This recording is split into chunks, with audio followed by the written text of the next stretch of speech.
Welcome to JH. In this guide, I will demonstrate how to deactivate your GoDaddy website builder.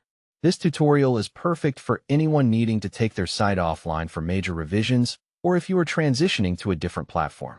Regardless of your motivation, these steps will help you finish the process in roughly 5 minutes. To begin, we must log into your GoDaddy account. Launch your preferred web browser and head to the GoDaddy homepage. Locate the sign-in link, usually found in the upper right corner. This takes you to the login portal for all your services.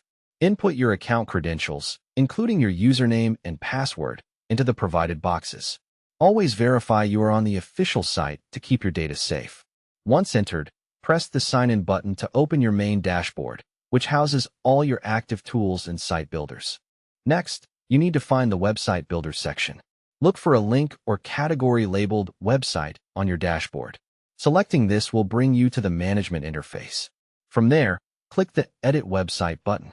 This action opens the backend editor where your site's configuration is managed.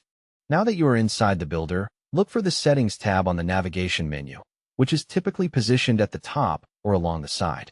Within these settings, we are looking specifically for the Unpublish feature. Locate the Unpublish link and click it.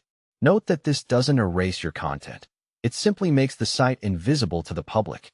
Before you finalize this, ensure it is the right move for you. If you are switching platforms permanently, make sure your data is backed up elsewhere. When you are ready, click Unpublish. GoDaddy will likely ask for a final confirmation to prevent accidental shutdowns. Confirm your intent, and the system will begin taking the site offline. You have now successfully disconnected your GoDaddy site. If you have questions or run into trouble, GoDaddy's support team is available to help.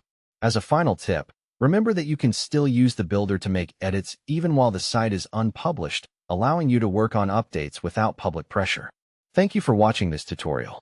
Knowing how to control your site's visibility is a vital skill for managing your digital presence effectively.